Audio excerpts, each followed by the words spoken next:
Hi guys, hi beloved, blessed, and any other cute name you can find. My name is Ngina Gitao, the Great.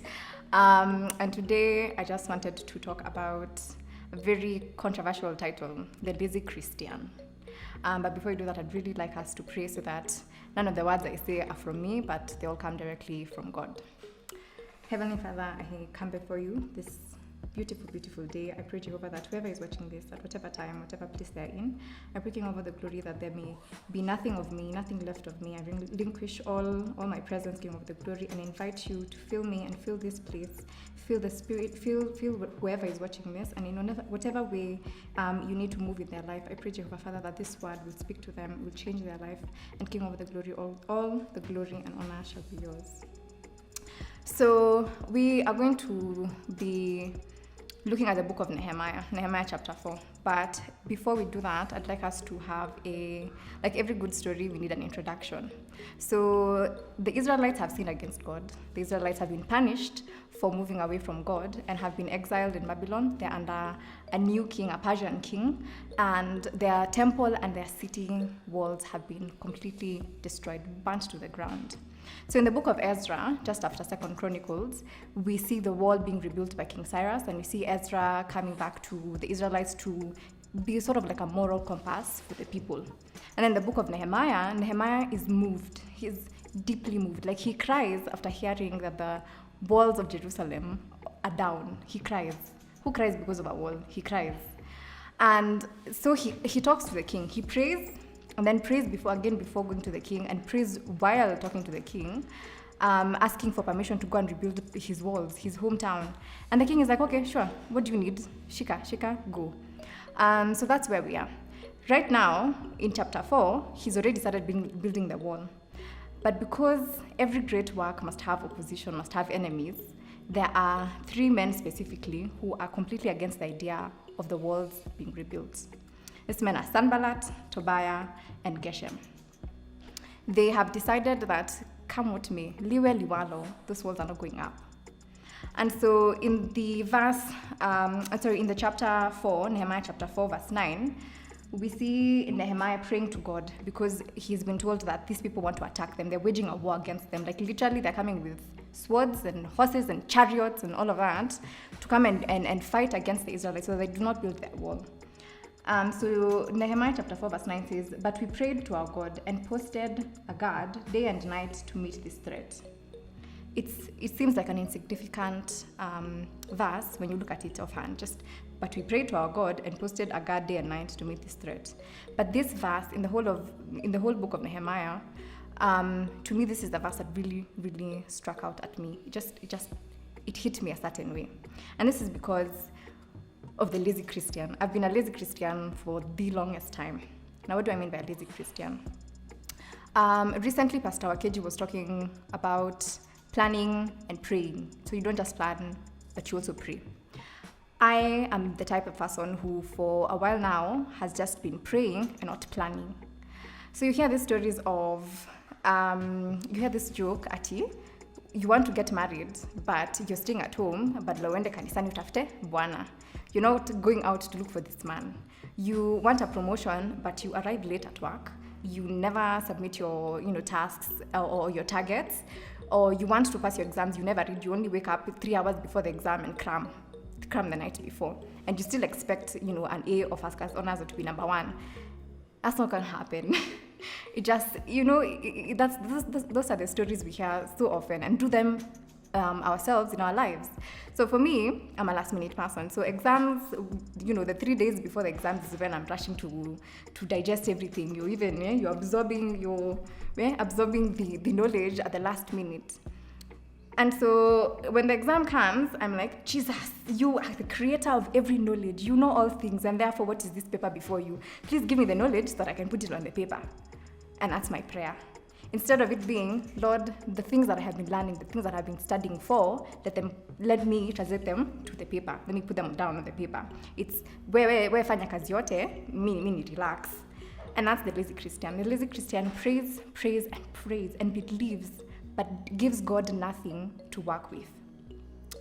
My best friend, my birthday is like, I think 4 months away.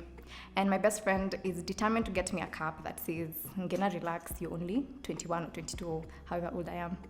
So it's Ngena, relax, you're only a certain age. And this cap is, he feels like it is important for me to get it because I'm prone to anxiety.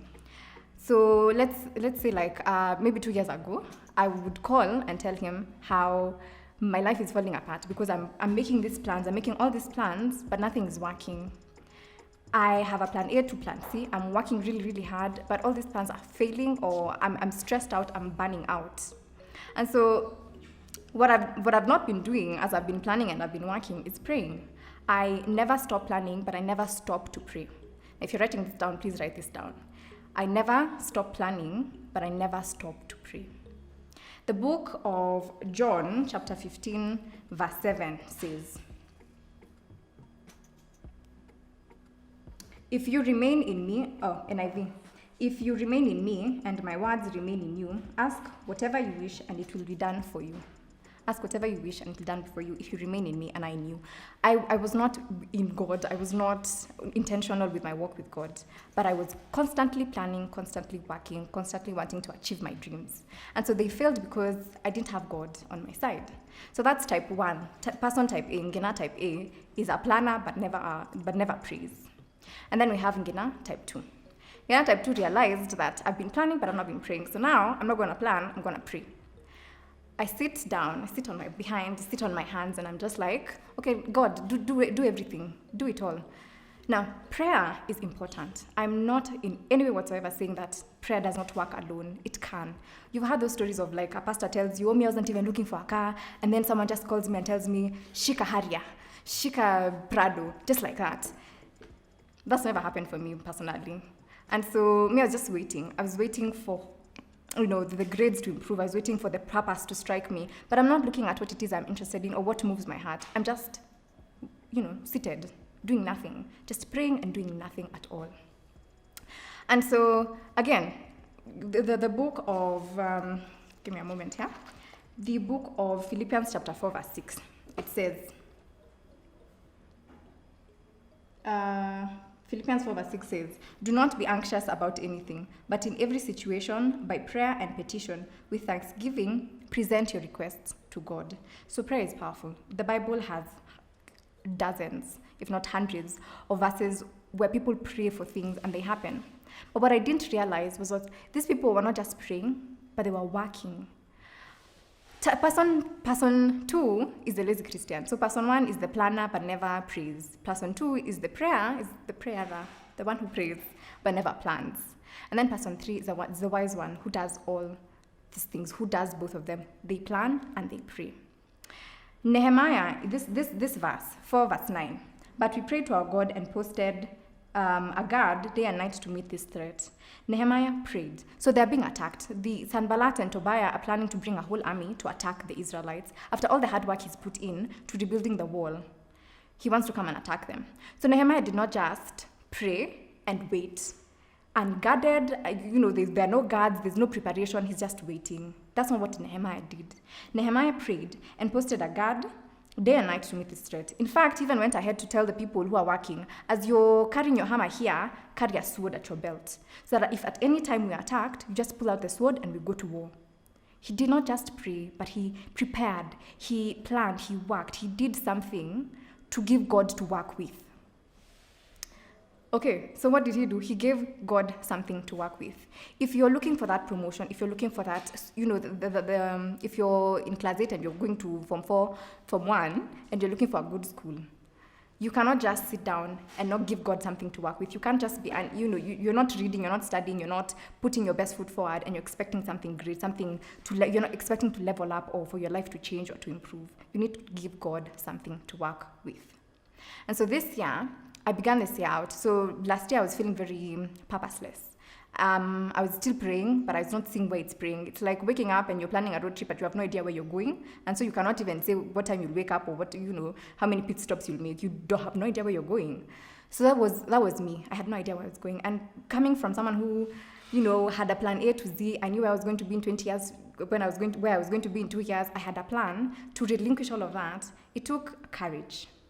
But now you can't just, yes, I feel like perhaps it is a process. You need to be the planner, and then you need to go into a season of relinquishing in order to completely surrender to God and then plan with God. You plan with God, not just on your own, but you plan with God. And so starting out this year, I decided now to start planning with God. So I have a plan, but I'm not just planning like the way I used to, and I'm not just praying the way I used to, but I'm combining them to work in tandem, to be in God, so that when I give my request to God, I can quote that verse and tell God, you said, if I am in you, you will give me my request, you will answer my prayers. And so my challenge to you now is, if you're the planner, if you're the person who prays, if you're the planner, relinquish it all to God. If you're the guy who prays and does nothing, start planning and give them to God. Because I'm not saying that once you plan and pray, everything's going to go according to your plan. No. But you will have the peace knowing that God is still in control. And so if this has failed, if this business has failed, then I know that God wanted me to learn something in this season. He wanted to prepare me in one way or another in this season for something different. And so you plan again, because there will be peace with you, in you, knowing that God is in control. So again, plan and pray. Do not be the Christian who expects to do the bare minimum and thrive on it. You cannot thrive on the bare minimum.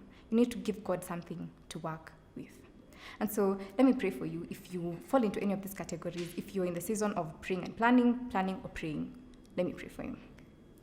Heavenly Father, I come before you again at the end of this session, giving thanks to who you are, thanks to what you have done in someone's life. If, Jehovah Father, that if someone somewhere has had this message and it has struck a chord, King of the glory, I pray that you may give them the strength and the wisdom to overcome any obstacles, to relinquish themselves and their plans and the things, their dreams, their needs and their wants to you, Jehovah, to give control over to you, Jesus Christ. And I pray even for the person who is waiting on you for that prayer, King of the glory, may you show them the direction to walk in so that those dreams may be achieved. May you show them which path to follow so that they can give you something to work with, Jehovah. Prepare them for the next season, King of the glory. But at all times, I pray, Jehovah, Father, that he shall intentionally walk with you in order to reach this destination with you by their side, Jehovah. And I pray for that person who has had the wisdom and the revelation through the Spirit of God, not by their works, but by the grace of God, to realize how important it is to pray and to plan and prepare, or it is to work on, and whatever season they are in, King of the glory, as long as they're in prayer, Jehovah Father, we pray, we give thanks for that person. We give thanks for the revelation that you have given that person, and we pray, Jehovah, that you shall continue to walk with them, give them strength, give them peace, give them joy. And I pray, Jehovah, that you shall continue to fill all these people, anyone who is watching this, fill them with the Spirit of God, fill them with the manifestation, the true riches, King of the glory in their lives, Jehovah Father, so that glory and honor shall be yours. I give you thanks, Jehovah Father, and I praise your name now and forevermore. Amen. Thank you so much, viewer. Thank you, beloved. Thank you, blessed. And I do pray that this word may have pushed you or motivated you or just like done something in your life. And if you feel someone would be touched by this word, I pray that you may also forward it to them, share, subscribe, like. And so thank you so much for giving me your time, and may God bless you abundantly and truly and fully.